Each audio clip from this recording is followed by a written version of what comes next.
First up, the Republican National Convention is officially underway, with primetime speeches starting in less than an hour. Of course, it follows on the heels of the Democrats, whose fully virtual convention last week was deemed largely a success, despite the lack of the usual live crowd and energy. Throughout the week, the Democrats kept the focus on nominee Joe Biden's empathy and delivered on some emotional moments. But as for the GOP's format, they are holding more of a hybrid convention with a mix of virtual speeches and in-person events, including a gathering of more than 300 delegates from across the country inside a ballroom in Charlotte, North Carolina this morning to renominate Vice President Mike Pence and President Donald Trump, who is apparently keeping conspiracy theories front and center. This is the most important election in the history of our country. They're trying to steal the election from the Republicans. What they're doing is using COVID to steal an election. Again, there is no evidence to support that claim, but that was just one of several times Trump is expected to address the convention this week, with speeches and appearances planned for all 4 days. There's also a long list of featured speakers, including many of Trump's staunchest allies in Congress, the First Lady, the Trump kids, and Mark and Patricia McCloskey, the couple who were charged with a felony for pointing guns at peaceful Black Lives Matter protesters in St. Louis. The main goal for the week, convince voters the last 4 years of this administration have been a success worth building on. I'm joined now by Boston Globe national politics reporter Jess Bidgood and Peter Ubertaccio, a professor of political science at Stonehill College. Thank you both for being here, Jess and Peter. Thank you for having us. Jess, let me kick off with you. You were in Milwaukee for this very unusual convention that wasn't a convention last week. What was the scene like there?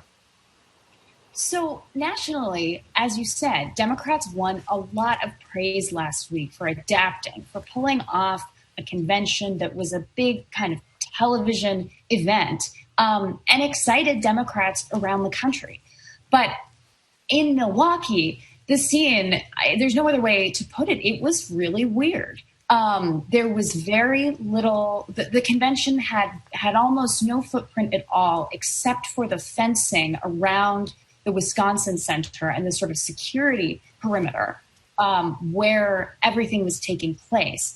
And that gave the feeling, that left the feeling of almost like a black hole downtown where nobody could go. What was supposed to be the beating heart of this big moment to, rev up Democrats in a battleground state of Wisconsin felt very, very muted. And as I spoke with Democrats there, they were still excited about the election and they were still working hard on digital organizing and all of that kind of thing to turn voters out and feeling very motivated by the idea of ousting Trump. But some did lament just the loss of the atmosphere. One woman I spoke to said, gosh, you almost forget it's a campaign season at all. And that really did leave her feeling worried, even though she was herself revved up by the speakers she had seen on television. And Wisconsin, obviously, as you just mentioned, is a totally crucial state for Democrats if they want to take back the White House. Peter Ubertaccio, who I should note is also the, tell me if I get this right, Dean of the May School of Arts and Sciences at Stonehill College. I want to give your credentials full credit. Why are the Republicans taking a tack so different than the one Jess just described the Democrats taking? What's the rationale on the GOP side? I think there are two reasons, and one goes to the heart of what Jess just described about the Democratic convention.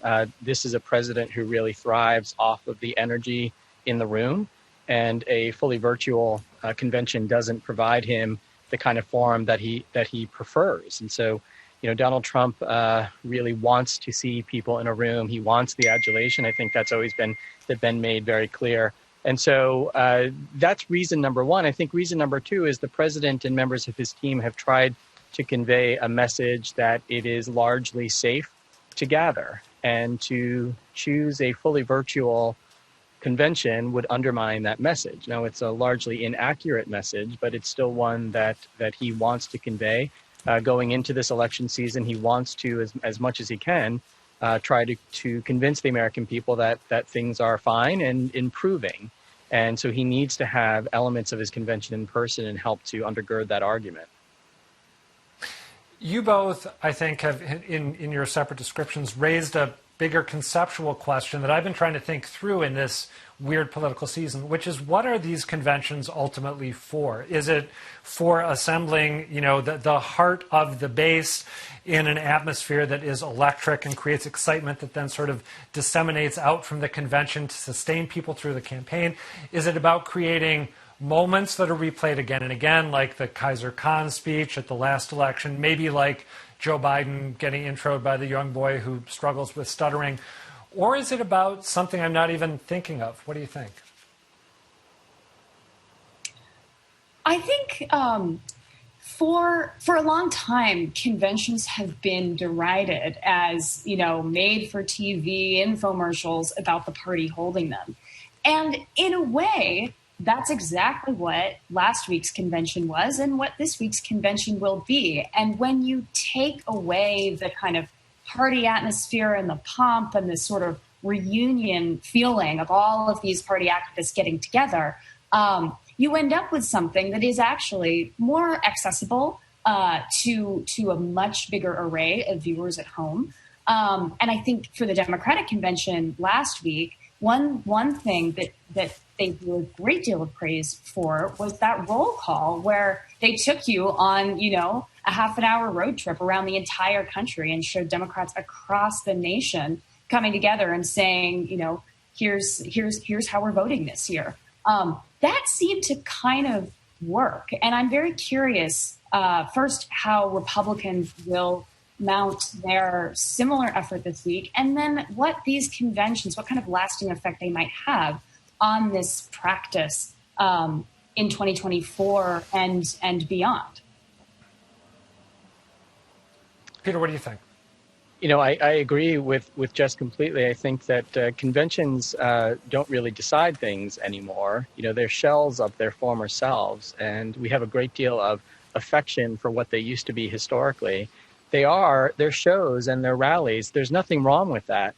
You need those things in order to rally your base, to rally your campaign supporters, to convince your funders to continue to open their wallets. They're still really important.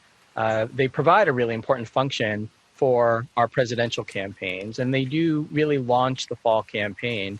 So it can be hard to replicate that in a virtual space.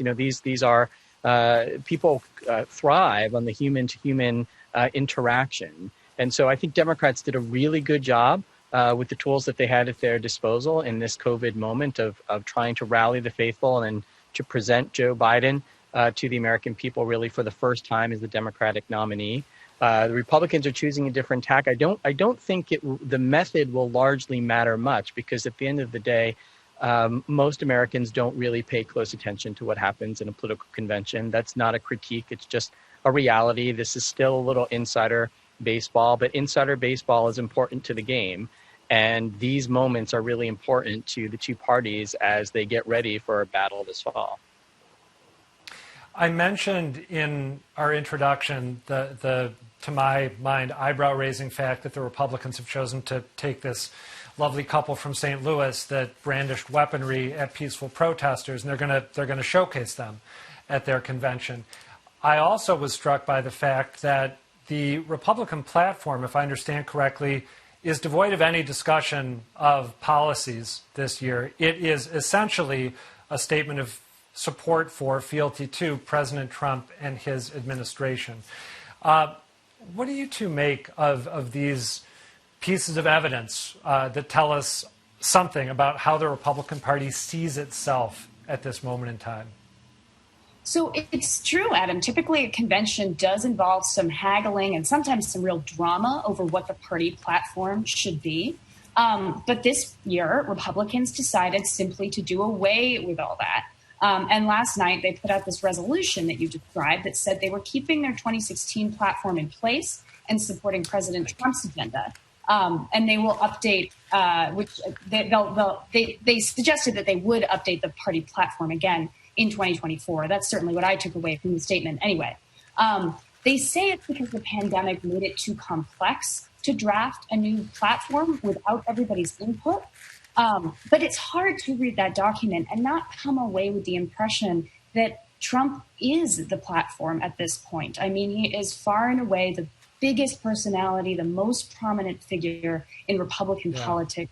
His beliefs have really become the beliefs of the party. And we have seen over 4 years of Trump that for those Republicans who disagree with him or show some kind of disloyalty to him, many of them have either left the party or chosen to brand themselves as, never Trump Republicans who were part of groups like the Lincoln Project, some of whom even spoke at the Democratic convention last week. Sorry to interrupt you, Jess. We have run out of time. But Jess Bidgood, Peter Ubertaccio, thank you both for talking this through. Thanks, Adam. Thanks for having me.